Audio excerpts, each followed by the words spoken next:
Good morning student. AB school Navsari online video lecture સિરીઝમાં હું એમ એ ઝડફિયા બધા જ વિદ્યાર્થી મિત્રોનું હાર્દિક સ્વાગત કરું છું. આજના વિડીયો લેક્ચરમાં ચેપ્ટર 10 રેખાઓ સ્ટ્રેટ લાઇન શરૂઆત કરીએ આપણે.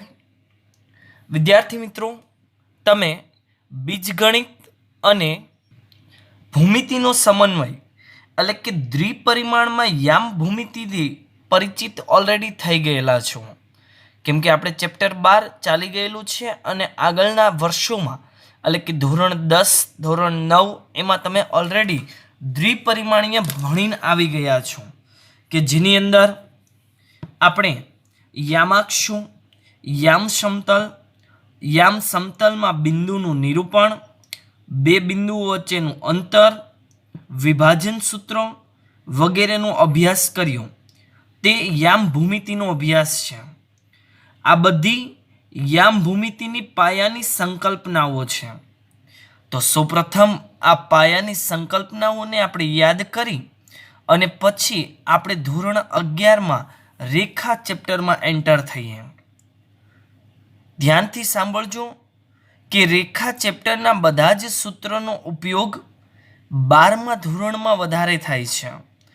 એટલે આ ચેપ્ટરના સૂત્ર તમારે 12 એન્ડ સુધી બટા યાદ રાખવા પડશે, કેમ કે રેખા ચેપ્ટરના સૂત્રો મેજોરિટી 12મા ધોરણમાં છઠ્ઠા ચેપ્ટરમાં એટલે કે વિકલનના ઉપયોગમાં વધારે થાય છે. બાકી પણ 11 અને 10 બંને ચેપ્ટરમાં અમુક સૂત્રોનો તો ઉપયોગ થશે જ, પણ ટૂંકમાં કહું તો રેખાના બધા જ સૂત્રોનો તમારે 12મા ધોરણમાં ઉપયોગ થતો હોવાથી તેને તમારે ખાસ યાદ રાખવાના છે.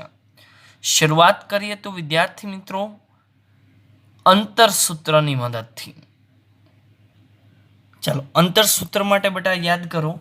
તો ધારો કે મારી પાસે કોઈ બે બિંદુ છે દ્વિપરિમાણીય અંદર, કે a ઓફ x1 y1 અને b of x2 y2 belongs to r square એટલે કે દ્વિપરિમાણીય, r ક્યુબ એટલે કે ત્રિપરિમાણીય માટે a અને b વચ્ચેનું અંતર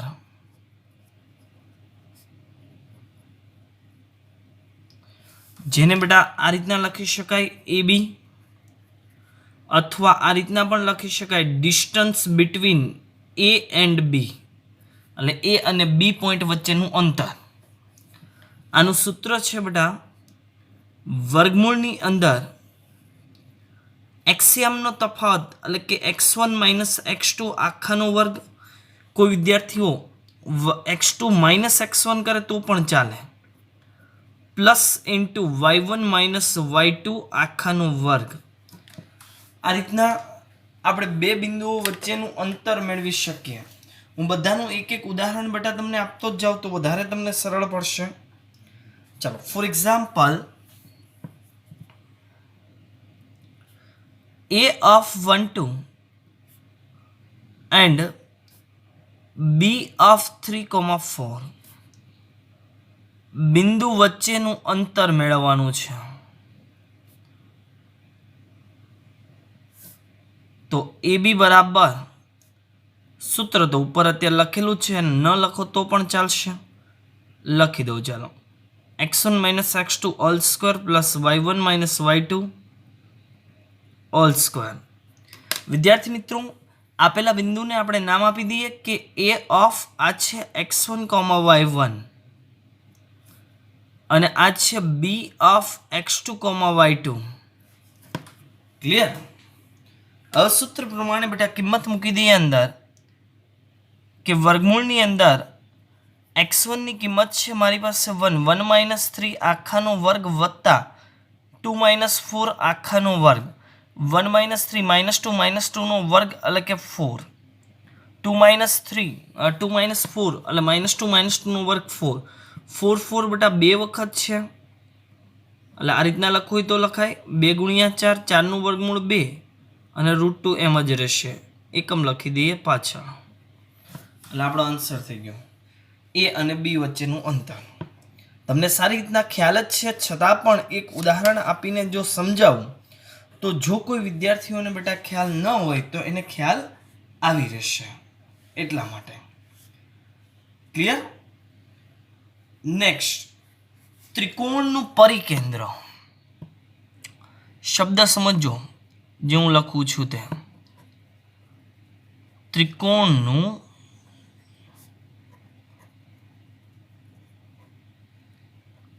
પરિકેન્દ્ર. ચાલો, ત્રિકોણના પરિકેન્દ્ર માટે કે ત્રિકોણની બાજુઓના લંબ દ્વિભાજક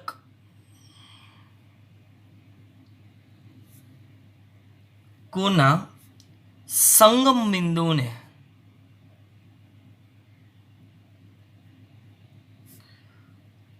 ત્રિકોણનું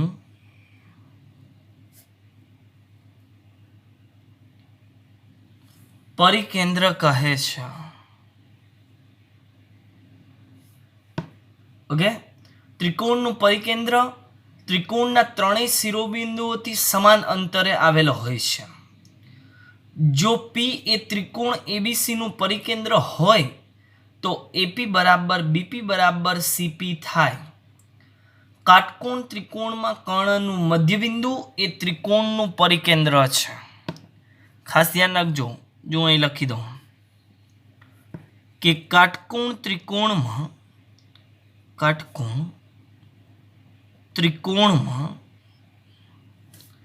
કર્ણનું મધ્યબિંદુ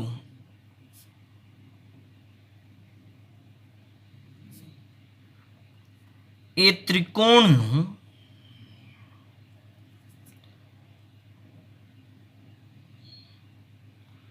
પરિકેન્દ્ર છે. અને હજી એક પોઈન્ટ લખવો હોય તો લખી દઈએ કે ત્રિકોણનું પરિકેન્દ્ર ત્રિકોણના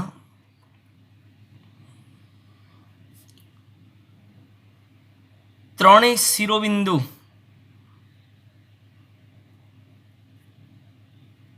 ઓથી સમાન અંતરે હોય છે. ક્લિયર? ત્રિકોણનું પરિકેન્દ્ર શું કહે છે બેટા? જોજો, ત્રિકોણની બાજુઓના લંબ દ્વિભાજક. ફોર એક્ઝામ્પલ, આ એક નાનો ત્રિકોણ છે, એની બાજુનો લંબ દ્વિભાજક એટલે એક સરખા બે ભાગ અને લંબ સેમ પેટર્નમાં બધામાં. આ જે બિંદુ મળે ને એ બિંદુ પી, આ ત્રિકોણ એબીસી, હું એવું નામ બોલતો હતો હમણાં, એટલે એપી, બીપી અને સીપી આ ત્રણ એક સરખા હોય. ક્લિયર? તેની બાજુઓના લંબ દ્વિભાજકોના સંગમ બિંદુઓને ત્રિકોણનું પરિકેન્દ્ર કહે છે. હવે આનું કોઈ ઉદાહરણ આપણે સમજવાની બેટા જરૂર નથી, ખાલી વ્યાખ્યા તમે સમજો. ચાલો, નેક્સ્ટ, ત્રિકોણનું બેટા લંબ કેન્દ્ર.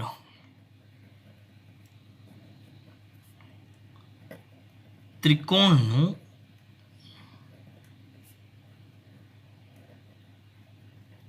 લંબ કેન્દ્ર.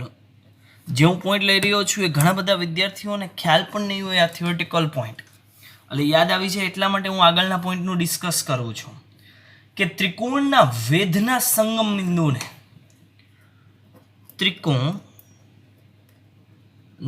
વેધના સંગમ બિંદુને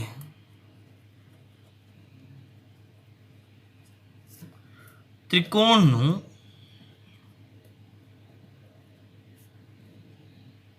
લંબ કેન્દ્ર કહે છે. ઓકે, ત્રિકોણના વેધ એટલે શું એ તમને ખ્યાલ જ છે. વેધના સંગમ બિંદુને ત્રિકોણનું શું કહેવાય? લંબ કેન્દ્ર કહેવાય છે. નેક્સ્ટ બેટા, ત્રિકોણનું મધ્ય કેન્દ્ર.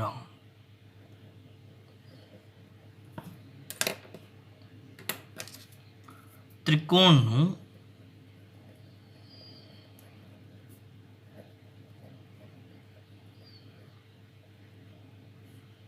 મધ્ય કેન્દ્ર. ત્રિકોણનું મધ્ય કેન્દ્ર બટા બધાને જો ખ્યાલ હોય તો હું વ્યાખ્યા લખતો નથી, ટૂંકમાં તમને આકૃતિથી સમજાવી દઉં કે આ કોઈ બિંદુ એવું હતું કે જે બાજુઓ છે એના એક સરખા ભાગ કરે. અહીંયા વેધ નથી કે લંબ દ્વિભાજક નથી. ઓકે, એટલે આ જે સેન્ટર પોઈન્ટ હતો એને શું કહેવાય? ત્રિકોણનું મધ્ય કેન્દ્ર કહેવાય. આ તમને ખ્યાલ આવી ગયો છે ત્રિકોણના વેધનું સંગમ બિંદુ, એટલે આ બધા એના વેધ છે. કોઈ પણ એ મધ્ય બિંદુ એથી જ નથી આવતું, દ્વિભાજક એક સરખા ભાગ કરે એવું નહીં. એટલે આ એનું લંબ કેન્દ્ર અને પરિકેન્દ્ર તો મેં ઉપર સમજાવી દીધું છે બેટા. હવે ત્રિકોણ છે, ત્રિકોણ એમાં પરિકેન્દ્ર, લંબ કેન્દ્ર અને મધ્ય કેન્દ્ર રિલેટેડ કોમ્પિટિટિવ એક્ઝામમાં તમારે MCQ બેટા આવે છે. આ ત્રણે ત્રણના રિલેશન રિલેટેડ. તો આ ત્રણે ત્રણનો પહેલા ખ્યાલ સમજજો એ શું કહેવા માંગે છે, પછી આપણે એની ગણતરી આગળ કરીશું. વિભાજન સૂત્રની અંદર હું તમને લખાવું ત્રણે ત્રણ વિશેનું રિલેશન. ક્લિયર? એટલે આ જે પોઈન્ટ છે ને બેટા એ એકદમ કોમ્પિટિટિવ લેવલની એક્ઝામ છે, એટલે હું નોટ કરી દઉં છું આગળ. આને ખાસ ધ્યાન રાખજો તમે. નેક્સ્ટ બેટા આગળ ત્રિકોણનું મધ્ય કેન્દ્ર જો લખવું હોય તો એના માટે સૂત્ર પણ તમે લખી શકો કે a of x1, y1 b of x2, y2 અને c of x3, y3 ત્રણ શિરોબિંદુ વાળા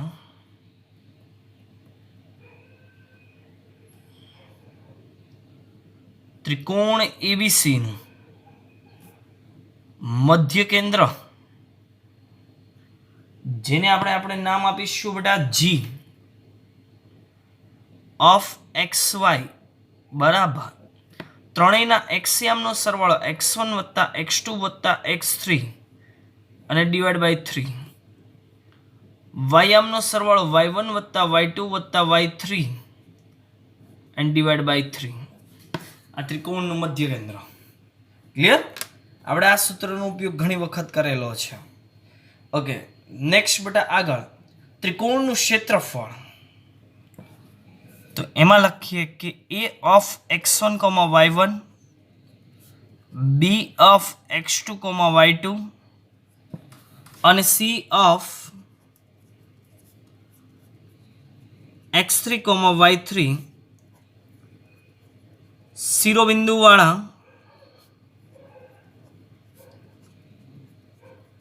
ત્રિકોણનું ક્ષેત્રફળ. હવે જો બેટા આપણે આગળ શું કહેતા હતા કે જો આપેલ ત્રિકોણ કાટકોણ ત્રિકોણ હોય તો એનું ક્ષેત્રફળ આપણે યાદ રાખતા હતા 1/2 પાયો ગુણ્યા વેધ. સમબાજુ ત્રિકોણ હોય તો √3/4 બાજુનો વર્ગ લખતા હતા. આવી જ રીતના ત્રિકોણના પ્રકારને આધારે આપણે એના સૂત્રનો ખ્યાલ રાખતા હતા. પણ જો વિદ્યાર્થી મિત્રો આપેલા ત્રિકોણના જો ત્રણે ત્રણ શિરોબિંદુઓનો આપણે ખ્યાલ હોય તો ત્રિકોણનું ક્ષેત્રફળ આપણને મેળવવું ઈઝી રહે. સૂત્ર છે, ક્ષેત્રફળને નામ આપી દઉં ડેલ્ટા. ડેલ્ટા બરાબર 1/2 આ માનાંકની અંદર છે x1 into y2 minus y3 વત્તા x2 into y3 minus y1 વત્તા x3 into y1 minus y2. આ એનું સૂત્ર છે. અથવા જો બીજું સૂત્ર લખવું હોય તો ડેલ્ટા બરાબર 1/2 આગળ x છે એની જગ્યાએ તમે y પણ લખી શકો.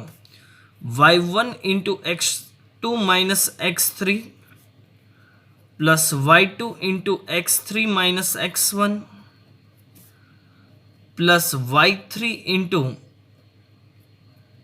x1 minus x2. ઓકે, યાદ રાખવાનું છે બેટા, તમારે ક્રમિક લખવાનું છે.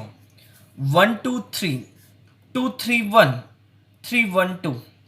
આગળ x તો અંદર બંને y, આગળ y તો અંદર બંને x હશે. એમ અંક છે, અંક એને ક્રમિક રાખવાના 1 2 3 2 3 1 અને 3 1 2. આવી રીતના વિદ્યાર્થી મિત્રો આમાં એક નોટ કરીને જે પોઈન્ટ લખું છું એ ખાસ ધ્યાન રાખજો. MCQ રિલેટેડ પૂછાય કરવે કે જો ત્રિકોણ એબીસી અથવા પીક્યુઆર અથવા એમએન ગમે તે ત્રિકોણ એબીસીનું ક્ષેત્રફળ શૂન્ય થાય, કેટલું થાય? શૂન્ય. તો આપેલ બિંદુઓ કયા કયા? એના શિરોબિંદુઓ A, B, C સમરેખ બિંદુઓ છે. કેવા છે? સમરેખ છે. જે ચેપ્ટર 12 માં તમે જોઈ ગયા, સમરેખ અસમરેખ. ક્લિયર? ચાલો એક ઉદાહરણ લઈએ. ફોર એક્ઝામ્પલ, A બરાબર 1 2, B બરાબર 3 4 એન્ડ C બરાબર 1 4. ત્રિકોણનું ક્ષેત્રફળ મેળવો. ચાલો આને બેટા નામ આપી દઈશું x1 y1, આને નામ આપીશું x2 y2 અને આને નામ આપીશું x3 y3. આને નામ આપી દઈએ C, આ છે B. પરથી ત્રિકોણ એબીસી નું ક્ષેત્રફળ ડેલ્ટા બરાબર 1/2 માનાંકમાં x1 into y2 minus y3 plus x2 into y3 minus y1 plus x3 into y1 minus y2. ચાલો કિંમત મૂકીએ. 1/2 x1 ની કિંમત બેટા તો કે 1, y2 એટલે 4 minus 4 y2 minus y3, x2 ની કિંમત તો કે 3, y3 ની કિંમત તો કે 4 માઇનસ y1 ની કિંમત તો કે 2. અહીંયા છે 1, y1 ની કિંમત તો 2, y2 ની કિંમત છે 4. આ 1/2 0 પ્લસ 3 into 2 એટલે કે 6 માઇનસ 2. અહીંયા રહેશે બેટા આપણી પાસે 1/2 માનાંકમાં છે, માઇનસ હોત તો પણ પ્લસ થઈ જાય 4. શું કામ માનાંક લખ્યું કોઈને ખ્યાલ આવ્યો? 2 2 કેન્સલ એટલે 2 આપણો આન્સર છે. ચોરસ એકમ કેમ કે ક્ષેત્રફળ છે. માનાંક એટલા માટે લખ્યું બેટા કે અંદર સંખ્યા ધારો કે નેગેટિવ આવે તો માનાંક લખીએ તો પોઝિટિવ થાય, કેમ કે ક્ષેત્રફળ કેવું હોવાનું છે? પોઝિટિવ હોવાનું છે. એટલા માટે આ જે સૂત્ર લખ્યું બેટા એ કંઈ નથી, એ આગળ ધોરણ 12 માં તમે જે નિશ્ચય ભણશો અથવા 10મા ધોરણમાં તમે ક્રોસ ગુણાકાર કરતા હતા એની જ મેથડ છે. ક્લિયર? એ આપણે ભણશું આગળ ડીપની અંદર. ચાલો નેક્સ્ટ બેટા આગળ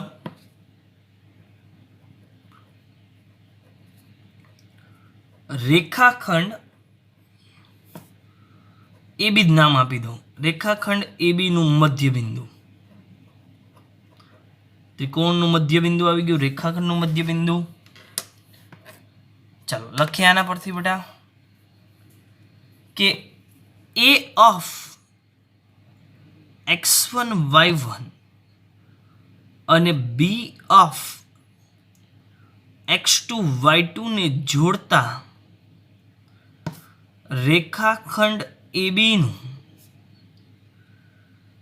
મધ્ય બિંદુ, ધારો કે એને M નામ આપી દો. M of xy બરાબર એક્સિયમનો સરવાળો એટલે x1 વત્તા x2, બે ચલ છે છેદમાં 2. મધ્ય કેન્દ્ર ત્રિકોણનું હતું તો 3 ચલ હતા તો છેદમાં શું લખશું બેટા? 3. એટલે એવરેજ કિંમત મળે આપણને. એવરેજ એટલે એનું મધ્ય કેન્દ્ર બની જશે. આ મધ્ય બિંદુ છે. ક્લિયર? હવે આનું કંઈ મારે ઉદાહરણ લેવાની જરૂર નથી, આ તો એકદમ ઇઝી છે બેટા. ક્લિયર? હવે આપણે વાત કરીએ બેટા મહત્વનો પોઈન્ટ, રેખાખંડનું વિભાજન.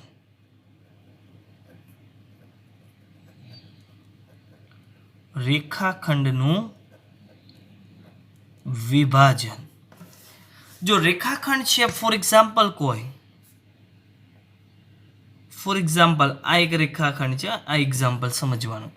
આનું વિભાજન કોઈ બિંદુ છે, કોઈ અંતરથી વિભાજન કરે, એ બિંદુને ધારો કે હું P નામ આપું.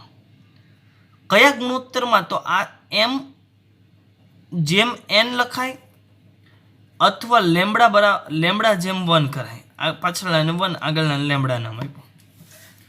આ ગુણોત્તરમાં વિભાજન કરે છે. તો બિંદુ પી ના યામ શોધો અથવા પી અને બી આપેલા હોય તો એના યામ શોધો. મીન્સ કે ત્રણમાંથી કોઈ પણ એકના યામ મળશે. હવે ખરેખર રેખાખંડનું વિભાજન છે એ બેટા બે રીતના થાય, એક અંતઃ વિભાજન અને એક બહિર વિભાજન. જો હું આના ભાગ પાડી દઉં.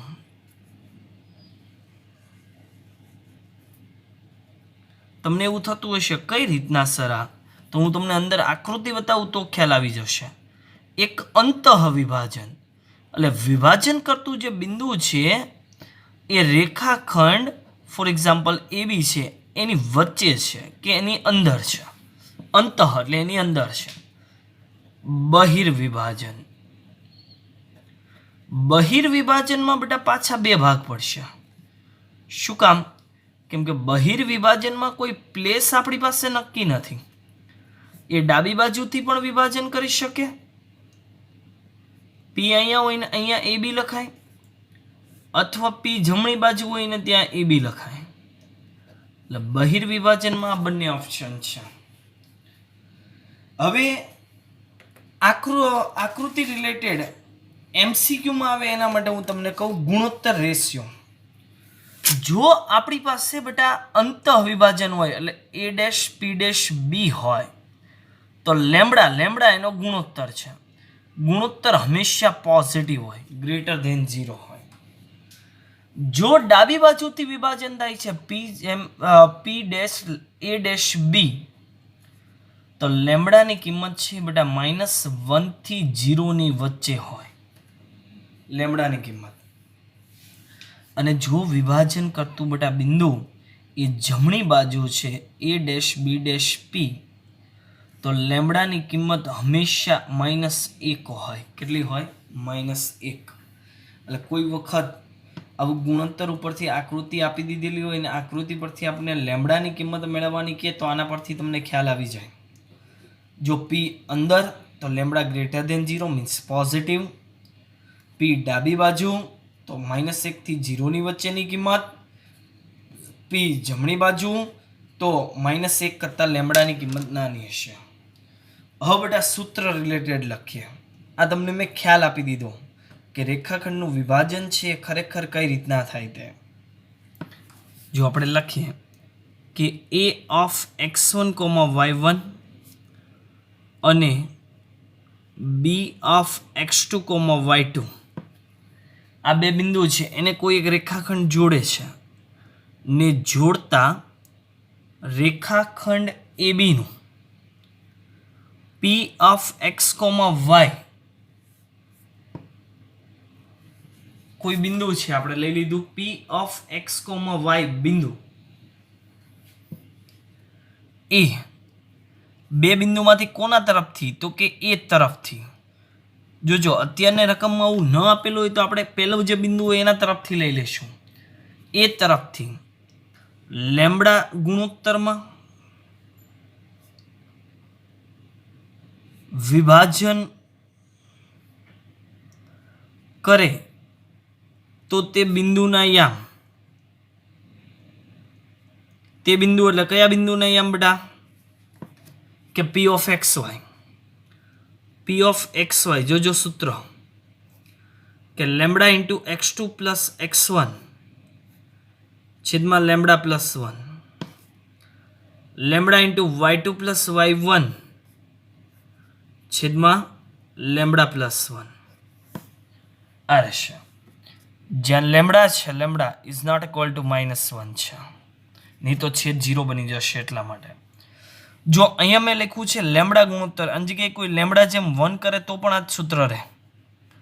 અને આની જગ્યાએ હું જો m જેમ n લખું, લેમ્બડાની જગ્યાએ હું શું લખું બેટા?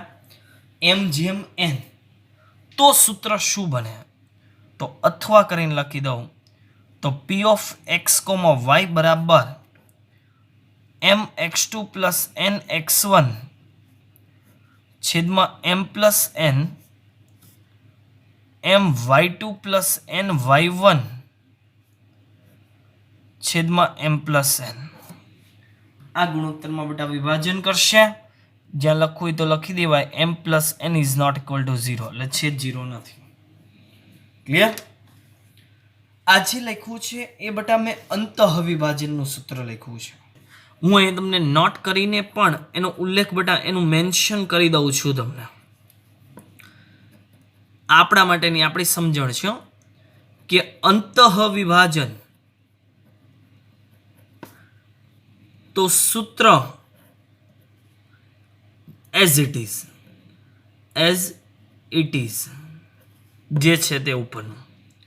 બીજો પોઈન્ટ કે જો બહિર્વિભાજન તો સૂત્રમાં અંશ અને છેદ બંનેમાં પ્લસની બદલે માઇનસ નિશાની લેવી પડશે. ખાસ ધ્યાન રાખશું, અંતઃવિભાજન તો સૂત્ર એઝ ઇટ ઇઝ અને બહિર્વિભાજન કે તો પ્લસની જગ્યાએ કઈ નિશાની બની જશે? માઇનસ નિશાની બની જશે. ચાલો એક ઉદાહરણ દ્વારા સમજીએ આને. ફોર એક્ઝામ્પલ, બે બિંદુએ લઈ લે કોઈ પણ કે a ઓફ -7,8 અને b ઓફ -3,5 ને જોડતા રેખાખંડ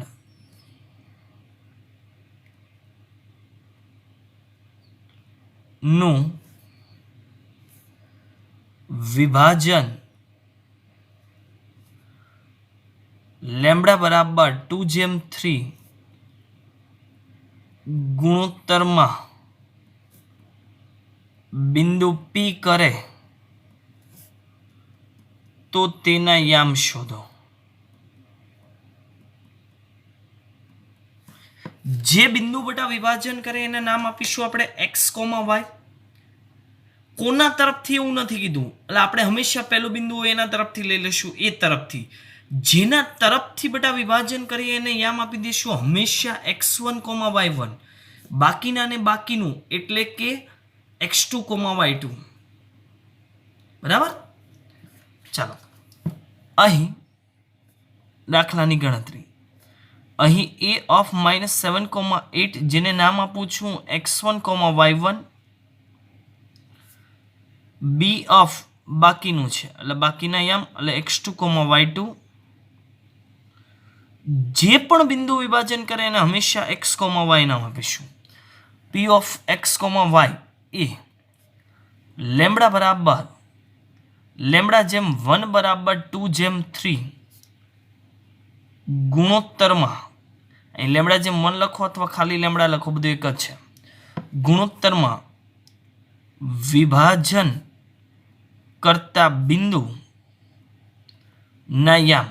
જો રકમમાં બટા કઈ મેન્શન નથી કર્યું અંતઃવિભાજન કે બહિર્વિભાજન, તો આપણે શું સમજવાનું? અંતઃવિભાજન. p of x, y. ચાલો સામે છે જ લેમ્બડા 2/3 છે, તો લેમ્બડા જેમ 1 લખો તો અહીંયા 1 છેદ અહીંયા આવી જશે આનો, એટલે 2/3 છે લેમ્બડાની કિંમત. અથવા લેમ્બડાની જગ્યાએ બેટા આપણે જો m જેમ n લખીએ તો m બરાબર 2, n બરાબર 3, એટલે આ બની ગયું. એટલે અહીંયા લખીએ છીએ બેટા 2, અહીંયા x2 એટલે -3 વત્તા 3 x1 એટલે કે -7 છેદમાં 2 + 3 2 y2 -5 + 3 x1 y1 એટલે કે 8 છેદમાં 2 + 3. આપો સાદરૂપ. -6 -7 3 ને 21 ના છેદમાં 5 -10 3 8 24 એના છેદમાં 5 સાદરૂપ. -27 ના છેદમાં 5 14 ના છેદમાં 5 આ વિભાજન કરતું બિંદુ P મળશે. કયું વિભાજન કરશે? અંતઃવિભાજન. જો બહિર્વિભાજન કીધું હોત રકમમાં તો વચ્ચે નિશાની બટા આપણે કઈ લખીએ? માઇનસ લખીએ. ક્લિયર? હવે વિદ્યાર્થી મિત્રો હું પાછું તમને એક નોટ કરીને પોઈન્ટ લખાવું છું. કેના રિલેટેડ? પરિકેન્દ્ર, લંબકેન્દ્ર અને મધ્ય કેન્દ્ર રિલેટેડ. આ નોટ કરીને જે પોઈન્ટ છે એને બટા ખાસ આપણે યાદ રાખી લેશું. આ રિલેશન છે પરિકેન્દ્ર, મધ્ય કેન્દ્ર જો મધ્ય કેન્દ્ર જેને આપણે જી નામ આપીશું, પરિકેન્દ્ર જેને બેટા આપણે ઓ નામ આપીશું, અને લંબ કેન્દ્ર જેને આપણે એચ નામ આપીશું. ક્લિયર? પરથી વિભાજન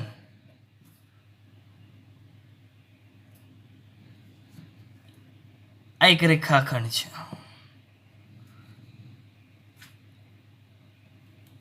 માની લ્યો આ રીતના સિક્વન્સ જ તે ઓ જી એચ. તો ઓ અને એચ નું બિંદુ જી એ હંમેશા 1:2 ગુણોત્તરમાં વિભાજન કરે. કેટલા ગુણોત્તરમાં? 1:2. એટલે સૂત્ર મૂકવું હોય તો તમે મૂકી શકો. આ છે બેટા 1:2 ગુણોત્તરમાં વિભાજન કરશે. ક્લિયર? જી એટલે કોણ? મધ્ય કેન્દ્ર. પરિકેન્દ્ર, લંબ કેન્દ્ર. એટલે પરિકેન્દ્ર અને લંબ કેન્દ્રને જોડતા રેખાખંડનું મધ્ય કેન્દ્ર હંમેશા m/n બરાબર 1:2 ગુણોત્તરમાં વિભાજન કરશે. આ બેટા નોટ તમારે યાદ રાખવાનું છે. આ કોમ્પિટિટિવ લેવલની એક્ઝામમાં આવું રિલેશન પૂછાય છે. બાકી આપણે ટેક્સ્ટબુક લેવલમાં આવું કંઈ ઇન્ક્લુડ થતું નથી. ક્લિયર? તો આજે મેં એક્સ્ટ્રા તમને 11થના બેઝમાં ચેપ્ટર 12 અને ધોરણ 10 રિલેટેડ જે ભણીને આવેલા છો એ બેઝને મેં તમને યાદ અપાવ્યો. અને હવે બેટા આપણે શરૂઆત કરશું રેખા ચેપ્ટરના ટેક્સ્ટબુક રિલેટેડ સૂત્રનું, કે રેખા જે સમીકરણ મેળવવાનું છે એ ખરેખર મેળવાય કઈ રીતના, એના પરથી આપણે સૂત્ર શરૂઆત કરશું. તો નેક્સ્ટ વિડીયો લેક્ચરમાં ફરી મળીશું. Thank you.